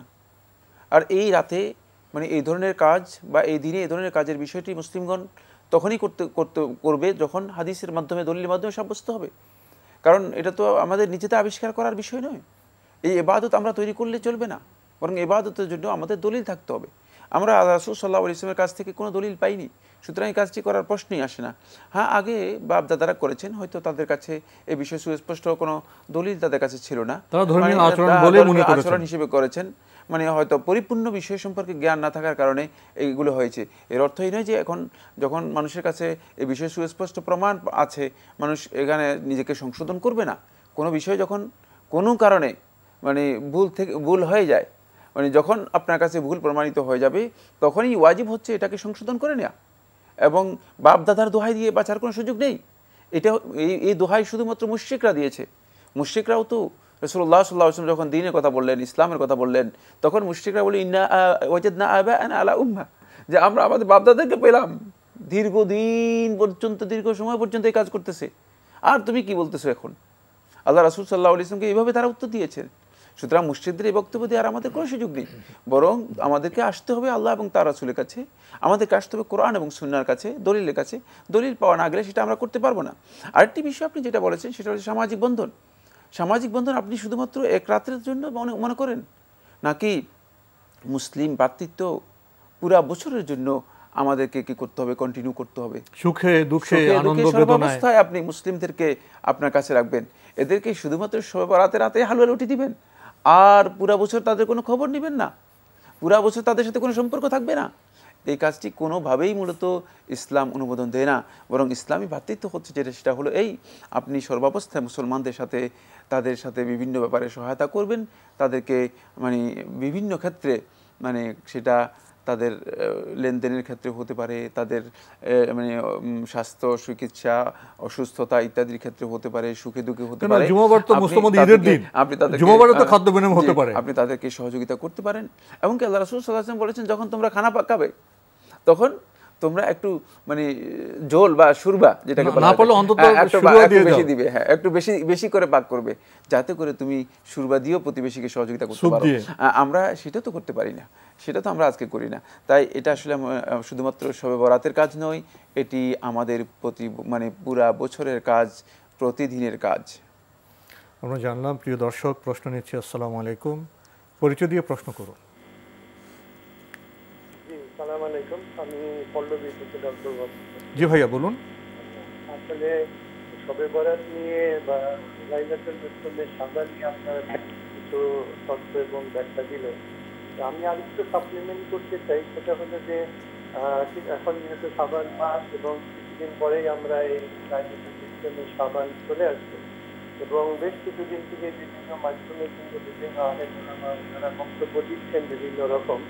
এবং কিছুদিন আগে আমি শুনলাম এই রজনীতে আমাদের প্রিয় নবী হযরত মুহাম্মদ মুস্তাফা সাল্লাল্লাহু আলাইহি ওয়াসাল্লাম উনি নাকি বেশি বেশি করে নফল নামাজ পড়তেন এবং অধিক সময় সিজদায় থাকতেন, এবং আমাদের বিভিন্ন কবরস্থান জিয়ারত করার জন্য নাকি আমাদেরকে উৎসাহিত বা এইরকম একটা ব্যাপার বলা হয়েছে। এখন আমি আমার ব্যক্তিগত পর্যায়ে যেটা আমার অভিমত আমি একটু শেয়ার করি, সেটা আমি বেশ কিছুদিন মধ্যপ্রাচ্যে সৌদি আরবে ছিলাম। সেখানে লাইলাতুল ইসলামের শাবান বলে আমি কিছু দেখি নাই, বরং যে এই ধরনের কথা আমরা ওই দেশে বাংলাদেশে যখন ওদেরকে বলতাম, ওরা আমাদের একটু বাঁকা চোখেই দেখতো। এখন যেটা বিষয়ে আমার মনে হয়, যেটা আমরা যারা আমাদের সাবকন্টিনেন্ট এবং ইজিপ্টেও আমার মনে হয় যে আমরা এই ধরনের একটা যে ধর্মীয় একটা সিস্টেম আমরা পালন করি। এখন এই ক্ষেত্রে কি আমাদের দেশে যারা পালন করছে, যে বেশি করে নফল নামাজ পড়ছে, আমরা ছোটবেলায় দেখেছি বাড়িঘর আলোকিত করা হতো, ভালো মন্দ খাবারের ব্যবস্থা করা হতো, এখনো যারা এগুলা করে, এখন আমরা যদি সত্যিকার ভাবে কোরআন হাদিসের আলোকে এই প্র্যাকটিস গুলা না করি, তাহলে অনেকে আমাদেরকে হয়তো এইখানে বাঁকা চোখে দেখেন যে আমরা কেন এইগুলা করছি না। এই একটা ব্যাপার এইখানে আমি শেয়ার করতে চাই। এবং দ্বিতীয়ত আরেকটা জিনিস হচ্ছে যে লাইলাতুল ইসলামের শাবান কোরআন শরীফের সূরা দোখানে নাকি ব্যাখ্যা আছে যে হ্যাঁ আমরা এই রাতে বিশেষ করে বেশি বেশি নফল নামাজ, নফল ইবাদত করতে পারি। আর এই যে পার্থক্যটা, এটা কি আমাদের পরবর্তীতে আমাদের মাযহাবজনিত কোনো প্র্যাকটিস হিসাবে আসছে কিনা, যদি এই আলোকে একটু বর্ণনা করেন তাহলে খুশি হব। ধন্যবাদ আপনাকে। আপনি যে প্রেক্ষাপট বর্ণনা করে যে বিষয়গুলি এনেছেন দীর্ঘ সময় দাবি করে, আমরা অনুষ্ঠানের এমন একটা পর্যায়ে এসেছি যখন শেষ করতে হবে, সে সময় আপনি খুব প্রাসঙ্গিক গুরুত্বপূর্ণ বিষয় তুলে ধরলেন। আমাদের হাতে এখন কত মিনিট সময় আছে? আর আমরা এই বিষয়ে বোধ হয় 2-3 মিনিট সময় পাবো বলার জন্য। উনি অনেকগুলো কথা বলেছেন, যে শাবাত প্রসঙ্গে, শাবান মাস প্রসঙ্গে উনি শুনেছেন রাসূল সাল্লাল্লাহু আলাইহি ওয়াসাল্লাম এ মাসে অধিক নফল নামাজ পড়তেন, কবর জিয়ারত করতেন, সেজদা দিতেন। এগুলি কি ঠিক আছে কিনা, বা যেগুলো সমাজে এখন প্রচলিত বাঁকা চোখে দেখেন? যেহেতু সময় নেই, আমি মুদ্রা কথা বলে দিচ্ছি। সেটা হচ্ছে এই, আল্লাহ রাসূল সাল্লাল্লাহু আলাইহি ওয়াসাল্লামের এই রাতে বিশেষ কোনো আমল কোনো একটি সহিহ হাদিস অথবা কোনো একটি দাঈফ হাদিসের মাধ্যমে সাব্যস্ত হয়নি। সবগুলো মিথ্যা রিওয়ায়াত, সবগুলো মিথ্যা বর্ণনা রয়েছে। সুতরাং এখান থেকে মানে আমরা স্পষ্ট বুঝতে পেরেছি যে একটি সহিহ হাদিসও এখানে সাব্যস্ত হয়নি। দ্বিতীয় যে বিষয়টি, সেটা হলো বাঁকা চোখে দেখার বিষয়টি। কোনো সন্দেহ নেই, আপনি সালাত আদায় করলেও একদল লোক আপনাকে বাঁকা চোখে দেখবে, আপনি এখান থেকে আপনি নিজেকে রক্ষা করতে পারবেন না। আপনি নামাজ পড়েন তো মানে আপনাকে বাঁকা চোখে দেখবে। আপনি যদি কোনো কারণে মানে আগে দাঁড়িয়ে রাখতেন না, এখন দাঁড়িয়ে রেখে দিলে আপনাকে যেই দেখবে মানে ও মাশাআল্লাহ মাশাআল্লাহ, মানে আপনাকে বিভিন্নভাবে তিরস্কার করার জন্য চেষ্টা করবে। এখান থেকে বাঁচার কোনো উপায় নেই আপনার, সেটা মানে এটা সব যুগে ছিল, এটা সব যুগেই ছিল, সব যুগেই থাকবে এবং একদল লোক বাঁকা চোখে দেখবেই। কারণ যখন আপনি বেদাত থেকে নিজেকে মুক্ত করবেন তখন বেদাতিরা আপনাকে বাঁকা চোখে দেখবে, এটা স্বাভাবিক কথা। সুতরাং এখান থেকে বাঁচার কোনো উপায় নেই। এরপরে সূরা দোখানের ৩ নম্বর আয়াতের মধ্যে না কিচ্ছু নেই, এই ধরনের কোনো বক্তব্য সূরা দোখানের ৩ নম্বর আয়াতের মধ্যে নেই। শুধুমাত্র সূরা দোখানের 3 নম্বর আয়াতের মধ্যে আল্লাহ সুবহানাহু ওয়া তাআলা বলেছেন, আল্লাহ সুবহানাহু ওয়া তাআলা কোরআন নাজিল করেছেন বরকতময় রাত্রিতে। আর এই বরকতময় রাত্রির ব্যাখ্যা আল্লাহ রাব্বুল আলামিন সূরা আল কদরের মধ্যে দিয়েছেন, সেটা হচ্ছে লাইলাতুল কদর। সুতরাং কেউ যদি এর ব্যাখ্যায় নিজের প্রবৃত্তির বক্তব্য দিয়ে থাকেন, তিনি কোরআনে কারীমের 3টি আয়াতকে অস্বীকার করতে হবে, তাকে কোরআনে কারীমের 3টি আয়াতকে অস্বীকার করতে হবে। কোনোভাবেই এই বক্তব্য দেওয়ার সুযোগ নেই যে সূরা দোখানের 3য় আয়াতের মধ্যে এই রাতকে বোঝানো হয়েছে। এরপর আপনি যে বিষয়টি উল্লেখ করেছেন সেটা আদৌ কোনো মাযহাবী ইখতিলাফ রয়েছে কিনা, না, মাযহাবের কোনো ধরনের ইখতিলাফ নেই। বরং ইমাম আবু হানিফা রাহমাতুল্লাহ আলাইহি থেকে এই সম্পর্কে একটি রিওয়ায়াতও কেউ উল্লেখ করতে পারবে না যে ইমাম আবু হানিফা রাহমাতুল্লাহ আলাইহি এই রাত্রের কোনো ইবাদত সম্পর্কে বক্তব্য দিয়েছেন অথবা তিনি এই রাত্রকে ঘটা করে অধিক পরিমাণে ইবাদতের মাধ্যমে পালন করার ব্যাপারে কোনো মানে নির্দেশনা দিয়েছেন। মাযহাবের কোনো বক্তব্য এখানে নেই। এটি বিভ্রান্তি এবং এই বিভ্রান্তি মূলত অন্য দিক থেকে এখানে প্রবেশ করেছে। প্রিয় দর্শক, সময়ের কারণে আজকে আমরা আর এই বিষয়ে অগ্রসর হতে পারলাম না, প্রশ্ন নিতে পারলাম না। তবে আপনাদের অবগতির জন্য জানাতে পারি, আপনার জিজ্ঞাসা অনুষ্ঠানটি সপ্তাহে রবি, সোম, মঙ্গল, বুধ এই 4 দিন বিকেল 5:30টায় সম্প্রচার হয়ে থাকে। ওইসব অনুষ্ঠানে আপনাদের মনে জাগা প্রশ্ন চিঠির মাধ্যমে, ইমেলের মাধ্যমে পাঠাতে পারেন। আমাদের ঠিকানা পরিচালক আপনার জিজ্ঞাসা, এনটিভি বিএসএসসি ভবন, 7ম তলা, 102 কাজী নজরুল ইসলাম অ্যাভিনিউ, কারওয়ান বাজার, ঢাকা 1215। ইমেল অ্যাড্রেস আপনার জিজ্ঞাসা @ntvbd.com। এছাড়া আপনারা এনটিভি অনলাইনেও আমাদের অনুষ্ঠান দেখতে পারবেন। ভিজিট করুন www.ntvbd.com। আমাদের ইউটিউবে এবং ভেরিফাইড ফেসবুক পেজে অনুষ্ঠান দেখতে পারবেন। প্রিয় দর্শক, সবশেষে রয়েছে গ্রন্থ পরিচিতি। আমাদের আজকের গ্রন্থের নাম parent child relations, a guide to raising children.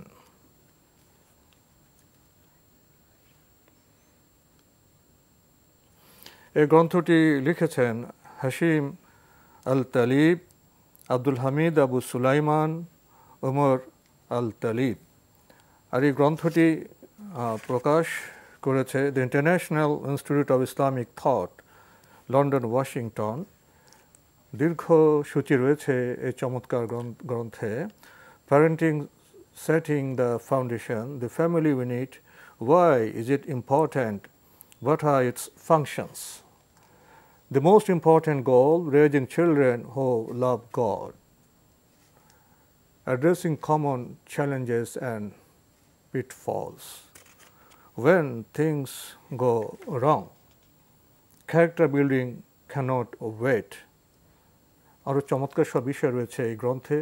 Parent child relations, a guide to raising children.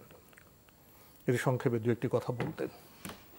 ধন্যবাদ। প্যারেন্ট চাইল্ড রিলেশনস যে বইটি আসলে হাশিম আল তালিব এবং আবু সুলাইমান, আব্দুল হামিদ আবু সুলাইমানের লেখা দেখানো হয়েছে। এটি আসলে প্যারেন্টিংয়ের জন্য খুবই সুন্দর একটি গুরুত্বপূর্ণ বই, কোনো সন্দেহ নেই। কারণ এই লেখক যারা রয়েছেন তারা এই বিষয়গুলোর উপর তাদের এই যুগে মানে বর্তমান যে মানে যুগ, এই যুগে তাদের যথেষ্ট তাখাসুস মানে বিশেষ পড়ালেখা রয়েছে, বিশেষ গবেষণা রয়েছে। ওই গবেষণারই একটি গুরুত্বপূর্ণ যেটা TIIT প্রকাশ করেছে। তাই আমি মনে করি থাকি মানে আমরা প্যারেন্টিংয়ের ক্ষেত্রে দুর্বলতা আমাদের মূলত শিশুদেরকে সত্যিকারভাবে পরিগঠনে আমরা ব্যর্থ হতে বাধ্য হব। এই বিষয়গুলো আমাদের ইসলাম এর পাশাপাশি মানে প্যারেন্টিংয়ের বিষয়গুলো আমাদের জানা দরকার। জি, তো আজকে আপনাকে অনেক ধন্যবাদ। হ্যাঁ, আপনাকে অশেষ ধন্যবাদ। আমরা গ্রন্থ পড়ি, জানি, শিশুদের পরিগঠিত করি। দেখা হবে ইনশাআল্লাহ আগামী জুমাবার একই সময়ে। প্রিয় দর্শক, মহান আল্লাহ আমাদের সবাইকে নিরাপদে রাখুন, রাখুন শান্তিতে। আসসালামু আলাইকুম। আল্লাহ আমার রব, এই রবি আমার সব, দামে দামে তুন মনে তারি অনুভব। আল্লাহ আমার রব, এই রবি আমার সব।